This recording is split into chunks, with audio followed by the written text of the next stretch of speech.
Dalam nama Tuhan Yesus berbagi renungan firman Tuhan untuk saling menguatkan. Renungan firman Tuhan pada sore hari ini dengan judul Bersatu Menaklukkan Tanah Kanaan. Bersatu menaklukkan tanah Kanaan. Ya, kita berbicara mengenai bersatu menaklukkan tanah Kanaan tentu tidak pernah lepas daripada perjalanan bangsa Israel. Ketika mereka keluar daripada tanah Mesir, Tuhan memimpin mereka di padang gurun. Dan selama di padang gurun, tentu padang gurun bukan menjadi destinasi akhir daripada perjalanan mereka keluar daripada tanah Mesir. Justru mereka dibawa oleh Tuhan keluar daripada tanah Mesir untuk menuju kepada tanah Kanaan, tanah yang Tuhan janjikan kepada mereka. Meskipun ketika kita membaca kisah daripada bangsa Israel, selama 40 tahun mereka berada di padang gurun, berkali-kali Tuhan memberikan ujian kepada mereka. Ujian atas rasa percaya mereka, ujian kepada iman mereka kepada Tuhan. Namun, apakah berarti ketika di padang gurun saja Tuhan memberikan ujian iman kepada bangsa Israel? Justru jika kita melihat ujian iman mereka tetap berlanjut ketika mereka memasuki tanah Kanaan. Dan ketika mereka memasuki tanah Kanaan dan berusaha menaklukkan tanah Kanaan, disitulah juga ujian iman daripada bangsa Israel itu Tuhan berikan kepada mereka. Sama halnya juga dengan kita pada hari ini sebagai umat percaya. Bahwa perjalanan iman kita itu tidak berhenti ketika kita sekedar berjalan bersama Tuhan. Saya sudah percaya Tuhan Yesus, saya sudah menjalankan perintah-perintahnya, saya hidup senantiasa bersama dengan Tuhan. Namun kita juga harus melihat bahwa perjalanan iman juga harus menaklukkan tanah perjanjian. Bangsa Israel perjalanan imannya tidak berhenti pada berjalan bersama Tuhan di padang gurun. Namun perjalanan iman daripada bangsa Israel juga dilanjutkan dengan bagaimana mereka menaklukkan tanah perjanjian.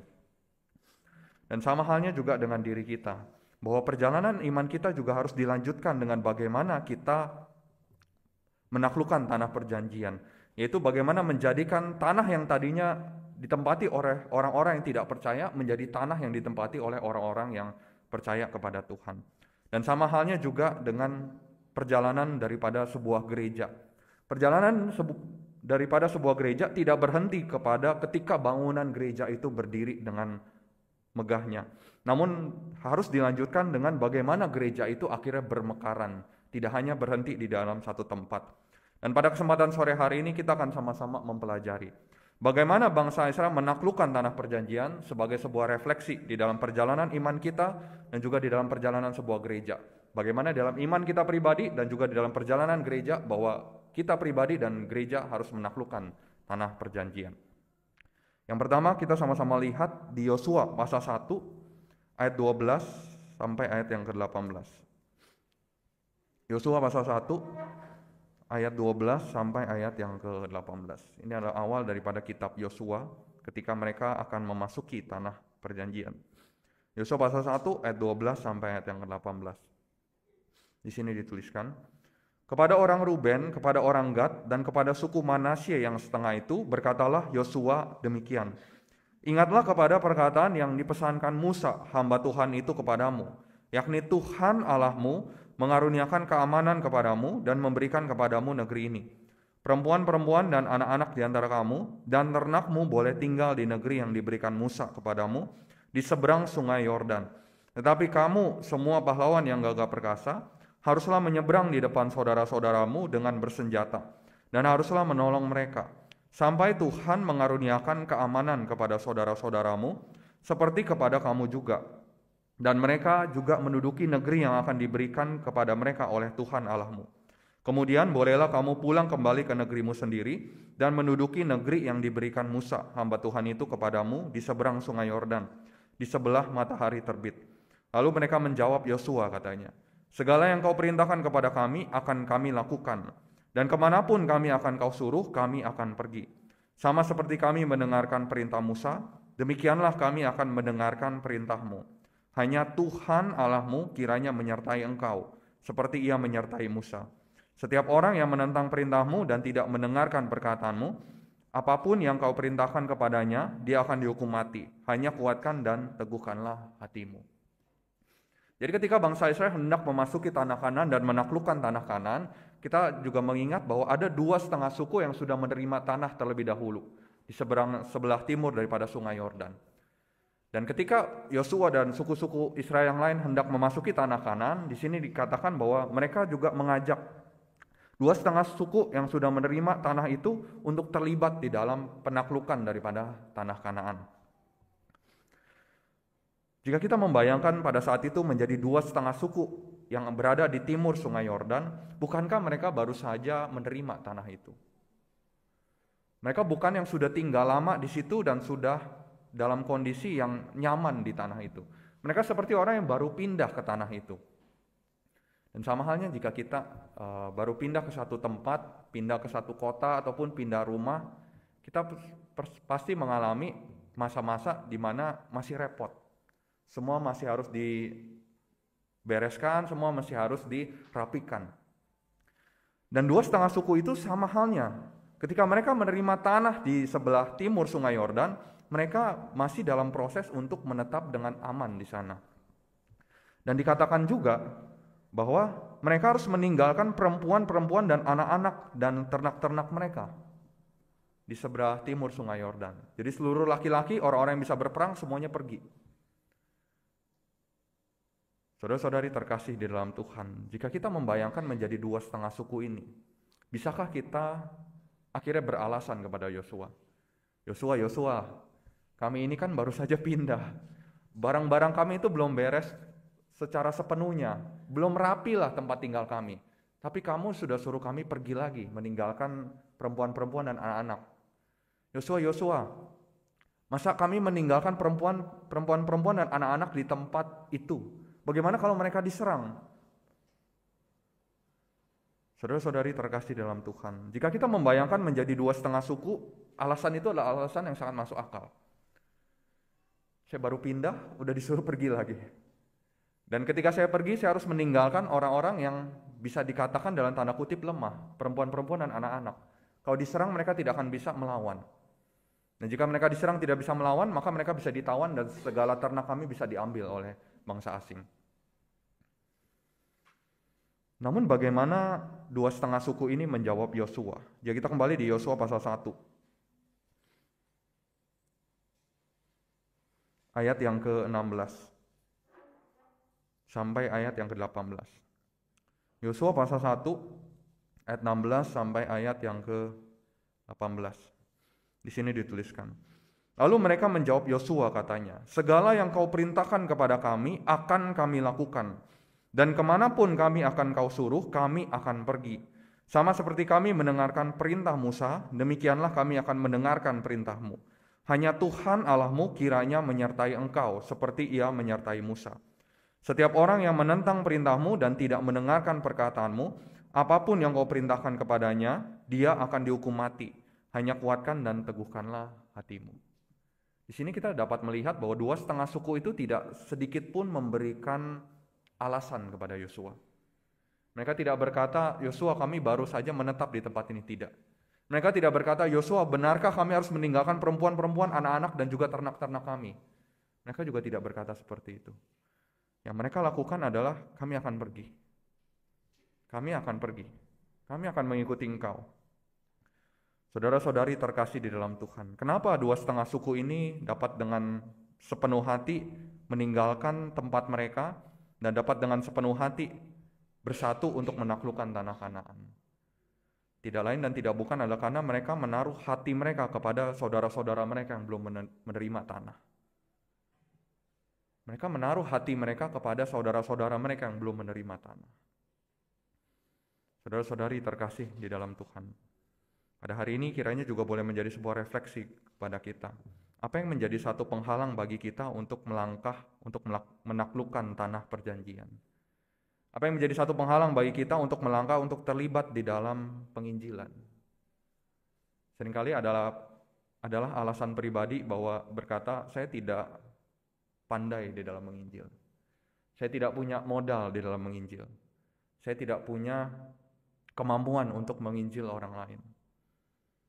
Namun kiranya kita sama-sama melihat bahwa orang yang diinjili itu tidak akan menunggu kita siap untuk menginjilinya. Target penginjilan tidak akan pernah menunggu kita siap untuk memberitakan Injil kepada mereka. Suka atau tidak suka, siap atau tidak siap, kita harus pergi menaklukkan tanah perjanjian itu. Kita harus melangkah untuk melakukan satu langkah penginjilan kepada target penginjilan yang ada di hadapan kita, yang ada pada hari ini dekat dengan lingkungan kita. Jangan berkata, tunggu saya siap. Kita tidak pernah tahu ketika kita siap, orang ini apakah masih ada kesempatan untuk kita injili atau tidak. Selama orang yang menjadi target kita ada di dalam lingkungan kita, berarti adalah kesempatan bagi kita. Siap atau tidak siap, kita harus melangkah. Tidak bisa menunggu, saya belajar dulu ya. Kalau dia masih diberikan usia untuk menerima firman itu. Kita sudah belajar, kita sudah mempersiapkan diri, ketika kita mau menginjil kepada dia, tahu-taunya orangnya dipanggil pulang oleh Tuhan. Maka kesempatan itu sudah tidak akan ada. 2,5 suku pada saat itu, mereka menaruh hati mereka kepada saudara-saudara mereka yang membutuhkan bantuan. Mereka tidak mencari alasan di dalam memberikan bantuan kepada saudara-saudara mereka. Dan sama halnya juga dengan perkembangan daripada gereja, pemekaran daripada gereja. Kita tahu pemekaran daripada gereja Jabotabek cukup cepat. Gereja Citra Raya, gereja Green Lake, PP Kelapa Gading, dan sekarang juga gereja Bogor ingin membeli lahan yang baru. Dan tentu pemekaran tersebut tidak ada dana. Setiap pemekaran membutuhkan dana. Namun ketika kita pada hari ini melihat hal ini terjadi, pemekaran gereja terjadi dan dana itu dibutuhkan, apakah kita akan akhirnya beralasan kami sendiri masih butuh? Kami sendiri masih kurang. Kami sendiri masih tidak cukup. Saudara-saudari terkasih di dalam Tuhan. Jika pada saat itu 2,5 suku hanya memikirkan diri mereka sendiri, maka mereka tidak akan pergi.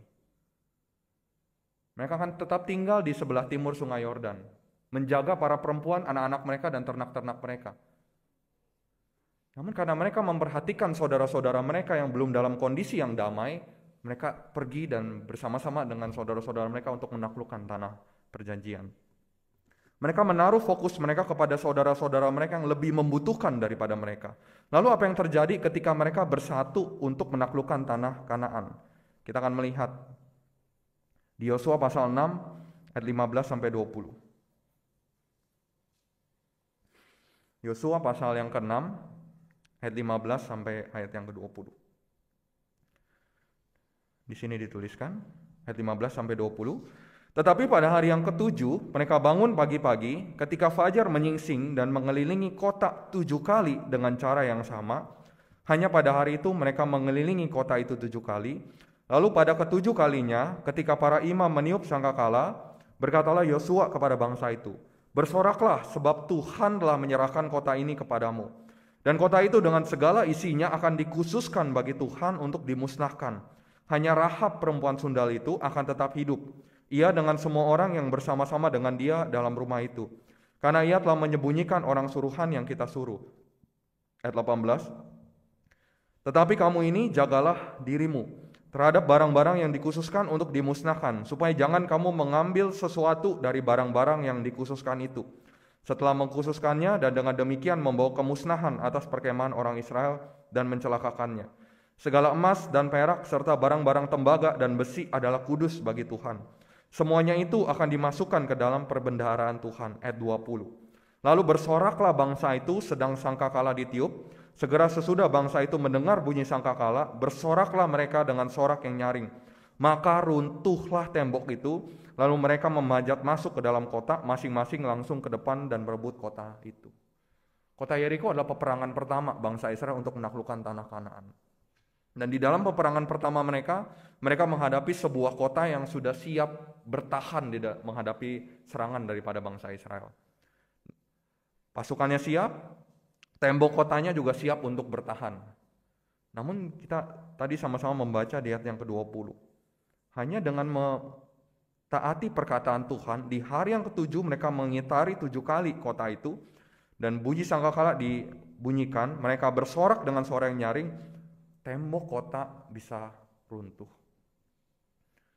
Saudara-saudari terkasih dalam Tuhan, dari hal ini kita dapat melihat di dalam peperangan di kota Yeriko, Tuhan berperang untuk bangsa Israel. Sesuatu hal yang sangat mustahil justru terjadi. Tembok bisa runtuh. Kita mungkin tidak heran jika kaca itu bisa pecah dengan audio yang di fullkan, speaker yang sangat besar, setel lagu yang keras, kaca bisa pecah. Namun pernahkah kita mendengar tembok itu retak dengan suara yang keras? Rasanya tidak pernah. Apalagi tembok sebuah kota di zaman dahulu, bukan tembok sekarang ya. Mungkin tembok sekarang ada yang berkata, pakai beton precast, itu cepat retaknya, cepat rusaknya. Namun tembok zaman dulu jika kita bayangkan, mereka tidak ada beton precast, tidak ada teknologi instan. Semua dilakukan dengan material-material yang alami pada zaman itu. Dengan kepadatan batu yang benar-benar padat. Namun Yosua pasal 6 ayat yang ke-20 menunjukkan kepada kita, dengan ketaatan bangsa Israel, tembok sebuah kota itu bisa runtuh. Lalu kita lihat hal yang kedua, peperangan mereka di Gibeon. Yosua pasal 10 ayat yang ke-5.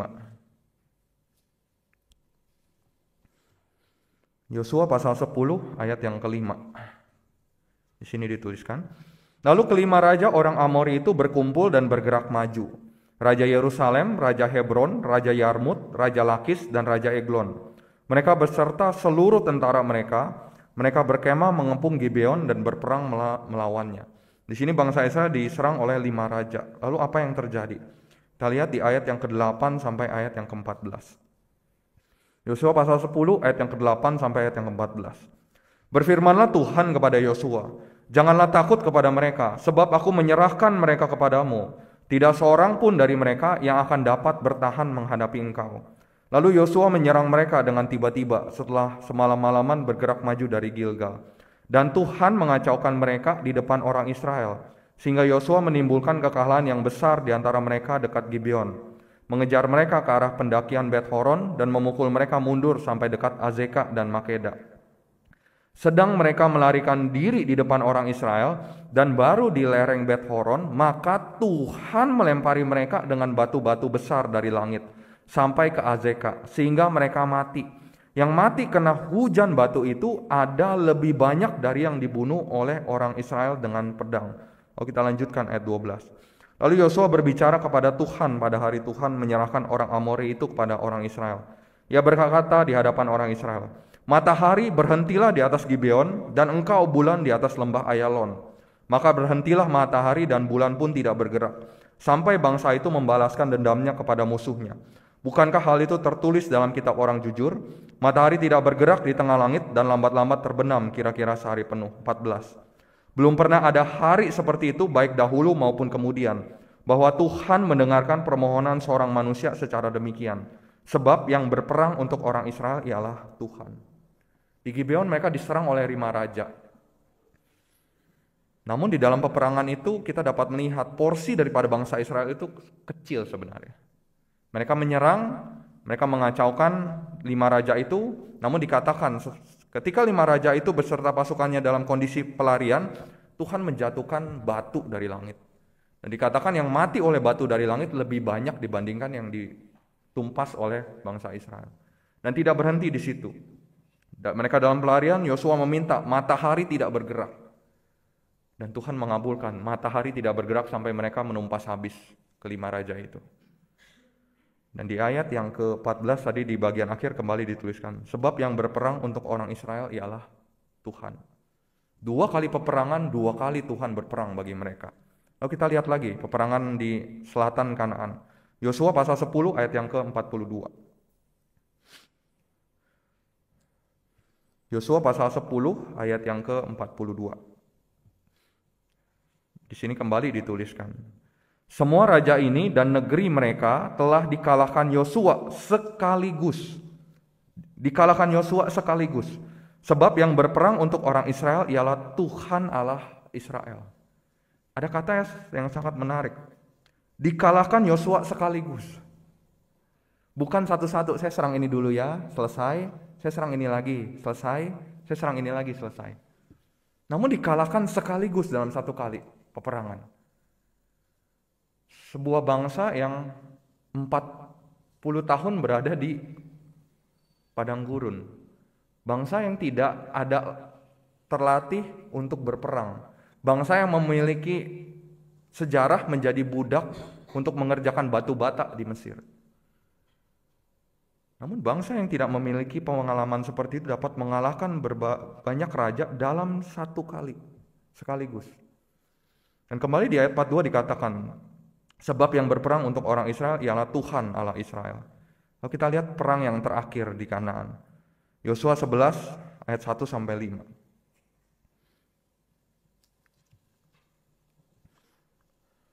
Yosua pasal 11 ayat 1 sampai ayat yang kelima. Di sini dituliskan. Setelah hal itu terdengar kepada Yabin, Raja Hazor, diutusnyalah orang kepada Yobab, Raja Madon, dan kepada Raja negeri Simron, kepada Raja negeri Aksaf, serta kepada raja-raja yang di sebelah utara di pegunungan, di Araba Yordan, di sebelah selatan Kinerot, di daerah bukit, dan di tanah bukit Dor di sebelah barat, yakni raja-raja orang Kanaan di sebelah timur, dan di sebelah barat, orang Amori, orang Het, orang Feris, orang Yebus di pegunungan, dan orang Hewi di kaki gunung Hermon di tanah Mispa. Kemudian keluarlah raja-raja ini bersama-sama semua tentaranya, amat banyak rakyat seperti pasir di tepi laut banyaknya, beserta sangat banyak kuda dan kereta. Raja-raja ini bersekutu dan datang berkemah bersama-sama dekat mata air Merom untuk memerangi orang Israel. Dan di peperangan di bagian utara kanan kita dapat lihat raja-raja ini akhirnya bersatu. Benar-benar bersatu, menyatukan kekuatan mereka, menyatukan pasukan mereka. Dan bahkan dikatakan bahwa pasukan mereka itu seperti pasir di tepi laut banyaknya. Namun apa yang terjadi? Kita lihat di ayat yang ke-23. Yosua pasal 11 ayat yang ke-23. Di sini dituliskan. Demikianlah Yosua merebut seluruh negeri itu sesuai dengan segala yang difirmankan Tuhan kepada Musa. Dan Yosua pun memberikan negeri itu kepada orang Israel menjadi milik pusaka mereka, menurut pembagian suku mereka, lalu amanlah negeri itu berhenti dari berperang. Meskipun lawan mereka itu pasukan yang seperti pasir di tepi laut banyaknya, pada akhirnya mereka juga memenangkan peperangan itu. Saudara-saudari terkasih di dalam Tuhan, dari 4 perang yang tadi sama-sama kita baca, perang di Yeriko, perang di Gibeon, perang di selatan daripada Kanaan, perang di bagian utara daripada Kanaan, selalu ada satu kata yang diulang berkali-kali. Sebab Tuhan yang berperang bagi bangsa Israel. Hal ini memberitahukan kepada kita apa? Apa yang didapatkan oleh 2,5 suku ketika mereka bergabung di dalam penaklukan tanah Kanaan? Yang didapati oleh 2,5 suku ketika mereka bergabung untuk menaklukkan tanah Kanaan adalah sebuah pengalaman rohani yang tidak akan pernah mereka dapatkan lagi. Dengan suara mereka meruntuhkan tembok kota Yeriko. Di Gibeon mereka melihat batu turun dari langit dan matahari berhenti. Di selatan Kanaan mereka mengalahkan raja-raja. Di bagian utara Kanaan meskipun pasukannya sebanyak pasir di tepi laut, mereka tetap bisa mengalahkannya. Dari hal ini memberitahukan kepada kita, 2,5 suku itu akhirnya menjadi saksi mata bagaimana Tuhan berperang bagi mereka. Mereka menerima sesuatu hal yang tidak ada satu jumlah uang pun yang dapat membeli pengalaman itu.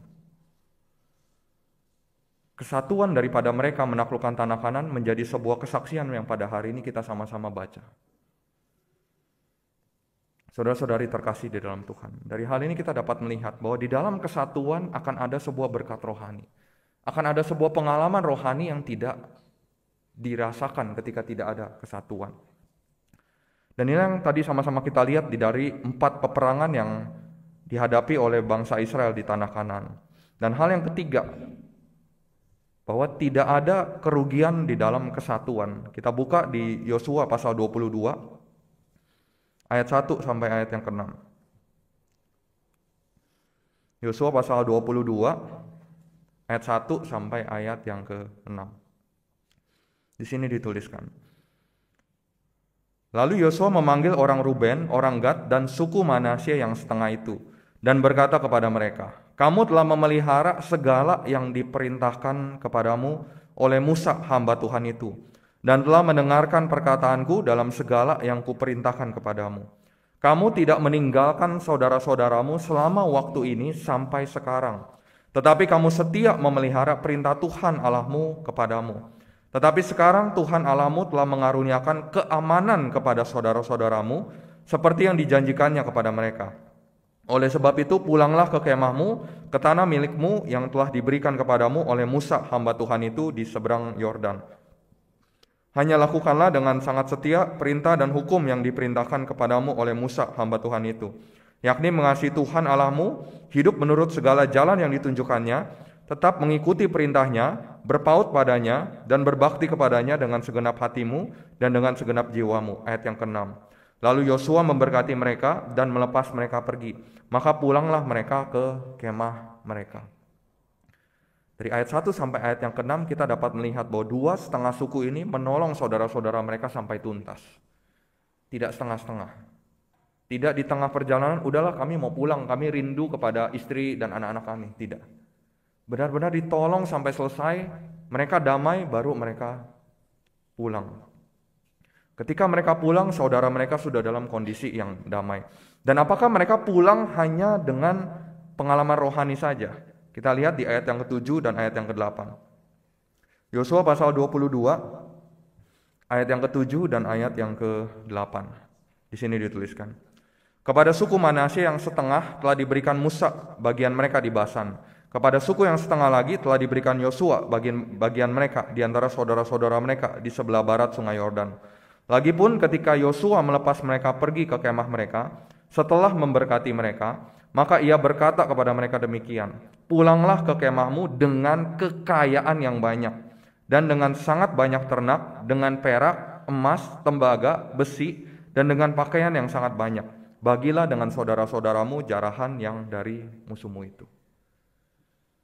Dari ayat 7 dan ayat yang ke-8 kita sama-sama melihat bahwa 2,5 suku ini ketika mereka pergi meninggalkan istri, anak, ternak mereka, mereka pulang dengan membawa banyak hal. Mereka pulang dengan membawa banyak hal. Yang paling utama mereka bawa adalah mereka membawa pengalaman rohani ketika mereka bersatu menaklukkan tanah Kanaan. Dan ketika mereka pulang, mereka juga bawa harta yang banyak. Dari hal ini kita dapat sama-sama melihat bahwa ketika kesatuan itu ada, dua belah pihak sama-sama memperoleh keuntungan. Saudara mereka di sebelah barat dapat tanah, pusaka, dan hidup dengan damai. Dan saudara mereka yang di sebelah timur juga pulang membawa pengalaman rohani dan juga harta yang banyak. Saudara-saudari terkasih dalam Tuhan, kiranya ini juga boleh menjadi sebuah penghiburan bagi kita, bahwa berpartisipasi di dalam penginjilan akan memberkati semua pihak. Berpartisipasi dalam penginjilan akan memberkati semua pihak. Mungkin di satu sisi kita merasa, kan saya menginjil kepada dia yang dapat berkat. Sebenarnya kita pun dapat berkat ketika kita menginjil. Kita pun mendapat berkat ketika menginjil. Karena ketika kita menginjil, kita menyampaikan firman Tuhan kepada orang yang kita targetkan, tanpa kita sadari membuat kita semakin ingat atas firman itu. Tanpa kita sadari membuat kita semakin meresapi daripada firman itu. Tanpa kita sadari membuat kita akan semakin memahami firman yang kita sampaikan ketika kita menginjil orang lain. Dan orang yang mendapatkan firman itu, dia mendapatkan firman kebenaran. Sama halnya juga di dalam pemekaran gereja. Ketika gereja saling membantu satu dan yang lainnya, tidak ada yang satu diuntungkan, yang satu dirugikan. Dua belah pihak akan sama-sama diuntungkan. Ketika kita membantu gereja lain di dalam pemekaran mereka, mereka mendapat bantuan, kita pun mendapat sesuatu hal yang kita pun akan mendapat sesuatu hal yang tidak bisa terbayarkan dengan nominal yang kita berikan. Sama seperti 2,5 suku itu. Mereka mendapatkan sebuah pengalaman yang tidak akan pernah lagi mereka rasakan. Kita tidak akan pernah membaca lagi kejadian seperti di Yeriko itu terulang. Kita tidak pernah menemukan lagi kejadian di Gibeon itu terulang. Kita tidak menemukan lagi kejadian peperangan di utara Kanaan itu terulang. Hanya di zaman itu mereka mengalaminya. Dan hanya di kesempatan itu, jika mereka ambil kesempatan itu bersatu dan menaklukkan tanah Kanaan, baru mereka akan dapatkan pengalaman itu. Jika pada saat itu 2,5 suku berkata, kami tidak bantu ya, kami sendiri dalam kondisi yang belum settle, belum stabil, maka mereka tidak akan mengalami pengalaman di Yeriko, di Gibeon, di selatan Kanaan, dan di utara Kanaan. Dan mereka tidak akan pulang membawa banyak kekayaan untuk dibagi-bagi dengan saudara-saudara mereka. Saudara-saudari terkasih di dalam Tuhan, dari hal ini juga memberitahukan kepada kita bahwa kesempatan untuk terlibat di dalam penaklukan tanah perjanjian itu tidak selalu datang. Kesempatan itu hanya ada di zaman Yosua. Tidak ada lagi kesempatan bagi mereka untuk bersatu dan menaklukkan tanah Kanaan seperti di zaman Yosua. Hanya di zaman itu mereka merasakan pengalaman seperti itu. Ya, kita nanti baca Hakim-Hakim, 1 Raja-Raja, 2 Raja-Raja, 1 Tawarik, 2 Tawarik, kita tidak akan menemukan kejadian seperti di Yeriko, Gibeon, dan yang lainnya. Hanya di zaman Yosua mereka mengalami pengalaman itu. Jika pada saat itu dua setengah suku itu tidak ambil kesempatan itu, mereka akan melewatkan kesempatan untuk mengalami bagaimana Tuhan berperang untuk mereka. Saudara-saudari terkasih dalam Tuhan, dari kesatuan bangsa Israel kita bisa sama-sama belajar bahwa suku-suku Israel itu tidak berkompetisi menjadi suku terbaik. Suku-suku Israel tidak berkompetisi menjadi suku terbaik. 2,5 suku ini tidak berkompetisi. Saya mau menjadi suku terbaik, biarin aja yang lain belum dalam kondisi damai, ya kan saya udah kondisi damai. Kamu yang harus mengusahakan kondisi damai itu. Tidak. Mereka tidak saling berkompetisi, justru mereka menyatukan kekuatan agar semuanya memperoleh kedamaian dan juga kemenangan. Sama halnya juga dengan penginjilan. Penginjilan yang kita lakukan itulah bukanlah kita sedang berkompetisi dengan sesama saudara kita, siapa yang lebih banyak memenangkan jiwa. Saya penginjilan, saya memenangkan 3 jiwa, kamu memenangkan berapa jiwa? Kamu memenangkan berapa jiwa? Kamu memenangkan berapa jiwa? Penginjilan bukanlah kompetisi antara kita. Penginjilan adalah misi untuk kita semua lakukan. Sama halnya juga dengan pemekaran gereja. Pemekaran gereja bukanlah kompetisi, siapa yang akhirnya gerejanya yang menjadi lebih berkembang. Siapa yang nanti gerejanya menjadi gedung yang paling megah. Siapa yang nanti gerejanya yang mendatangkan lebih banyak simpatisan. Pemekaran gereja adalah kesatuan untuk menaklukkan tanah perjanjian. Bukan untuk menjadi suku mana yang terbaik.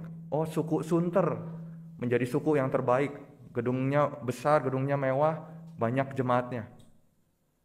Tidak seperti itu. Pemekaran gereja adalah usaha bersama untuk menaklukkan tanah perjanjian. Kita pada hari ini Sunter sudah melakukan pemekaran ke PP Kelapa Gading. Kiranya jangan akhirnya ada muncul rasa kita harus lebih baik daripada PP Kelapa Gading. Ataupun sebaliknya. Jauhkan hati seperti itu jauh-jauh. Sama halnya juga dengan Gereja Sejati Bogor pada saat ini. Mereka sedang berjuang untuk membeli lahan yang baru.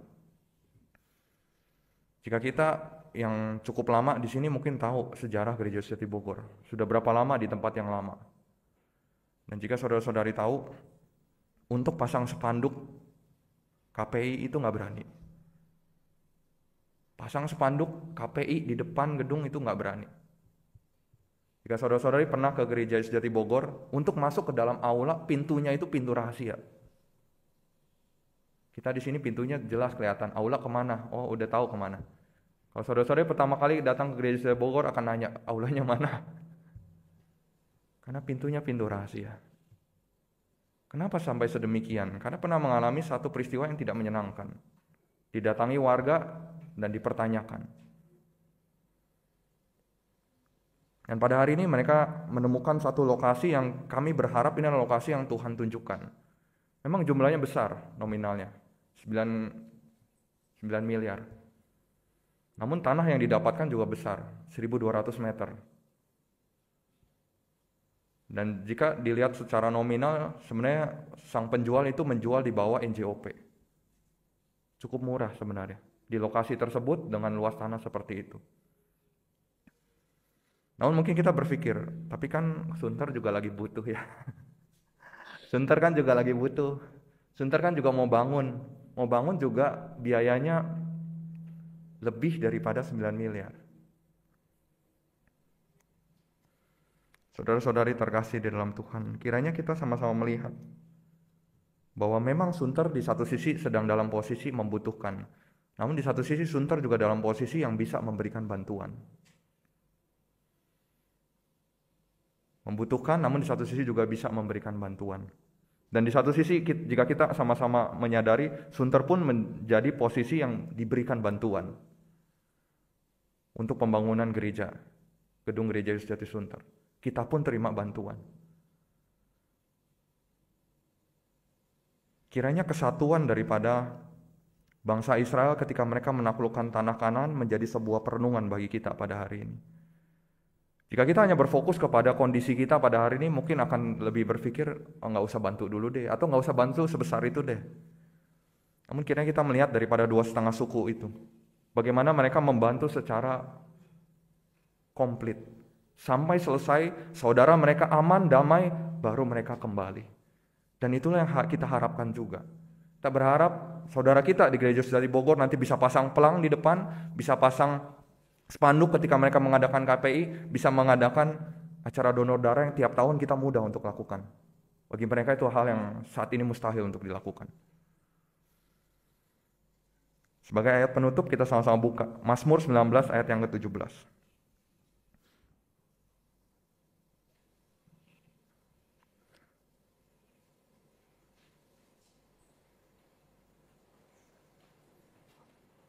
Maaf. Pengkhotbah Amsal 19 ayat yang 17. Amsal 19 ayat 17. Amsal pasal 19 ayat yang ke-17. Kita akan membaca bersama-sama. Amsal pasal 19 ayat yang ke-17. 1, 2, 3. Siapa menaruh belas kasihan kepada orang yang lemah, memiutangi Tuhan yang akan membalas perbuatannya itu. 2,5 suku menaruh belas kasihan kepada saudara mereka. Dan kita bisa sama-sama melihat Tuhan tidak menahan berkat bagi mereka. Kiranya ini boleh menjadi sebuah penguatan bagi kita. Bersatu untuk menaklukkan tanah perjanjian. Antara gereja kita tidak pernah berkompetisi. Yang ada adalah persatuan agar semuanya dapat menjalankan misi yang Tuhan berikan kepada kita semua. Amin, segala kemuliaan bagi nama Tuhan.